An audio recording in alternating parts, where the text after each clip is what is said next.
He holds the office of vizier and is thus the second most powerful man in the land. For his services, Khufu later bestows upon him the title of Overseer of all the king's building works. Hemiunu's pyramid rises 146.5 meters into the sky, and thus eclipses all other structures, a record that will stand for more than 4,000 years.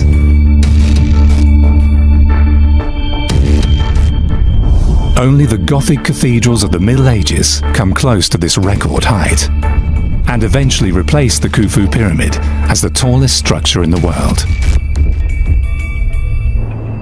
Another outstanding feature is its perfect shape. The Khufu pyramid stands on an exact square. Its flawless appearance is further ensured by the white limestone covering its surface. Since the stone on the Giza Plateau is not fine enough for this purpose, the covering slabs have to be brought in via the Nile. Back then, its riverbed runs closer to the pyramids than it does today. The pyramid is aligned exactly on the north-south axis, and it's probably crowned by a gilded keystone. Yet, how could they build such accurate structures more than 4,000 years ago? Teamwork between astronomers and engineers is crucial. Astronomers determine the cardinal directions by observing the stars. A circular wall forms an artificial horizon over which a star is pointed. The astronomer then observes the path of the star and marks the points of its rising and setting on the wall. The two measuring points are extended to the base of the wall by plumb bob and connected to the center of the circle. The two lines form an angle, with the center pointing due north.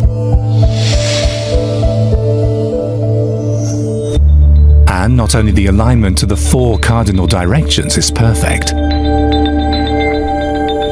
all sides are also at right angles to each other. The Egyptians may not know the theorem of Pythagoras, yet they have methods of their own. For example, they place two wooden posts on a straight line. Then, using two ropes of equal length, two circles are drawn. The intersection of the circles allows a right angle to be determined.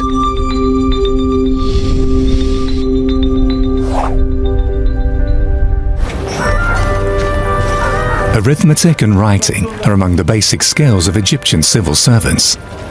They administer the state. Taxes and food distribution must be organized, as well as the king's huge building projects. To cope with these complex tasks, they use the first numerical signs. But what about their mathematical skills?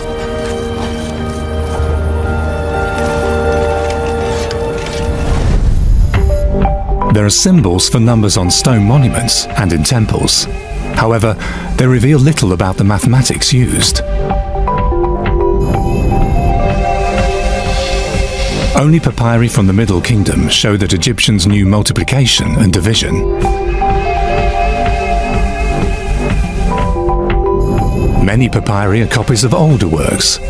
Without this mathematical knowledge, pyramid building would not have been possible. An estimated 1 billion man-hours went into the construction of the Khufu pyramid. Approximately 2.3 million stone blocks have to be cut out of the rock by the workers, with each block weighing about 2.5 tons. Some of them are brought from far away. They arrive at the construction site via the harbour near the City of the Dead. For 4,500 years, the enigmatic Sphinx has watched over the pyramids here. a lion with a human head. His face alone is 4 meters wide. The Great Sphinx of Giza is the largest statue in the world, carved from one piece. Few man-made works are as enigmatic as this one. No one knows what purpose the Sphinx originally served. We don't even know who had it erected.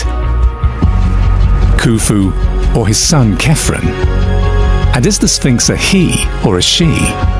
At least this mystery can be solved. Unlike their Greek counterparts, Egyptian sphinxes mostly represent men, as is the case in Giza. Thus, to Egyptologists, the Sphinx is a male. But the biggest mystery remains. What happened to the nose of the Sphinx? That Napoleon had the nose shot off with a cannon belongs to the realm of legends. The fact is, as late as the 14th century, Islamic fundamentalists feared that Egyptians might once again worship the Sphinx as a god. To them, this was idolatry. So, to put a definitive end to this, they hacked off the statue's nose.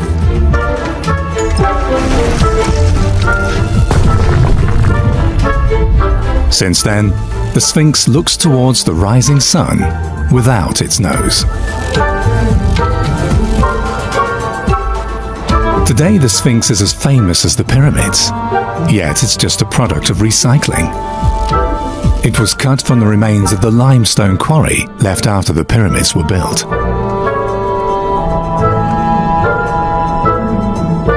Most of the building material for the pyramids comes from Giza itself, but where does the fine limestone for the outer casing come from? The builders find it in the quarry of Tura, about 20 kilometers from Giza. Researchers speculated for a long time about how the Egyptians transported the huge blocks to the construction site in Giza. Then, in 2013, archaeologists made a discovery. 800 snippets of a papyrus from the time of Khufu. By painstaking work, the fragments are put together. The result exceeds all expectations. It's first-hand information about the construction of the pyramids.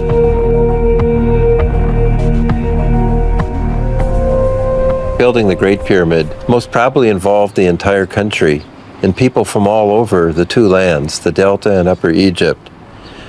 And this is exemplified by one of the most important discoveries in the history of my career, and that's the Wadi al-Jarf papyri. These papyri look like Excel spreadsheets, literally, with rows and columns. This is all about how the pyramids helped to build Egypt. Here Seti is making offerings to Hathor, the maternal goddess of love who takes all dead souls into her care. And Horus, the god of kingship, wearing the joint crowns of Upper and Lower Egypt. Then Seti makes the strongest connection with Egypt's past in the portrayal of the ultimate deity in the tomb, Osiris, god of the underworld. He represents every single pharaoh that's gone before Seti. He represents the accumulated powers of the royal ancestors, and Seti is keen to show himself in the company of Osiris. He's tapping in to that greatness that made Egypt such a strong nation. Every image, every hieroglyph in Seti's tomb harks back to the golden age of Amenhotep III. And continuing with this golden legacy, Seti's reign was a true renaissance of art and culture, with the ultimate jewel in his tomb, his burial chamber. That is absolutely superb. This is really incredible. It's taking that nighttime sky motif and really, really running with it. This is the night sky as seen through the eyes of the astronomer priests. And this is where the royal mummy would have lain in its alabaster sarcophagus, allowing Seti's mummy, Seti's soul, to look up at this spectacular ceiling.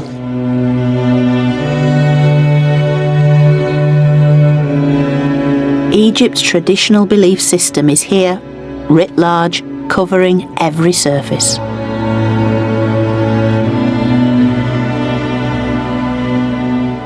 Egypt was back. Seti had brought back the days of glory. It's as if the Amarna period had never been. And for the average man and woman in the street, that was a wonderful thing, because order had been restored. Chaos had been brushed away, and everything was all right with their world.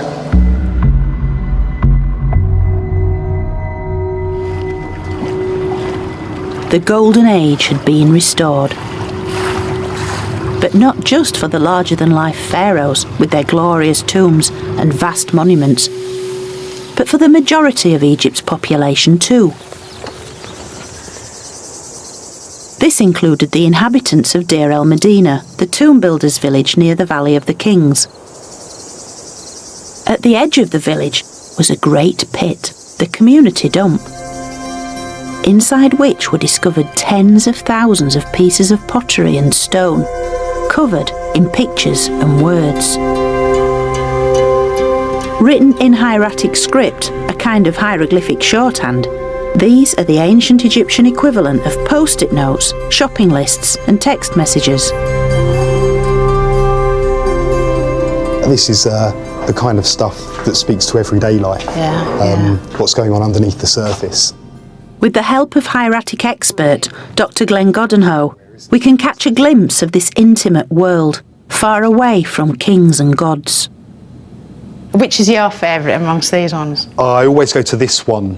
This is really nice because this one's basically a list of stuff you take to a party. What you've got is tabulated information. So you've got vertical and horizontal lines, and in each of those spaces you've got a name and the stuff they brought to that particular event. I mean, this person here, the name's missing from this, but this person bought the most stuff, about 11 items. We've got bread, for example, being brought along. Next down we've got some beer, so 1 jug of beer. As well as beer and bread, it lists a veritable feast. Fruit, 20 pieces. Beans, 1 jarful. Fish, meat, and even a cake. The thing I like about this is that idea of a community coming together. It really does make the ancient Egyptians that more real, because we can relate to them. We all like a good party. The triumph that would become the New Kingdom, a period of unprecedented prosperity and success in Egypt, is the legacy of the Second Intermediate Period. The 18th dynasty of Egypt, established by Ahmose I, would build some of the most renowned and memorable monuments since the Old Kingdom's pyramids, and expand Egypt's borders into a kingdom.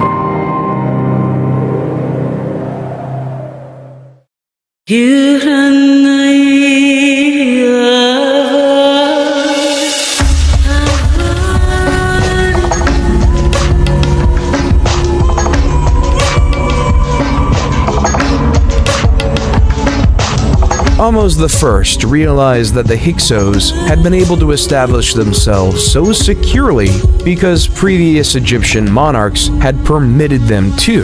As a result, he chose to establish protected areas around Egypt's boundaries and fortify neglected settlements in strategic locations to protect the nation. The Battle of Ahmose I against the Hyksos brought him and his troops into touch with the areas of Palestine and Syria, where he continued his operations while also conducting military excursions south against the Kingdom of Kush in Nubia. When he died, he had protected the nation and consolidated his authority, leaving a steady political and economic situation for his replacement, Amenhotep I, 1541 to 1520 BCE.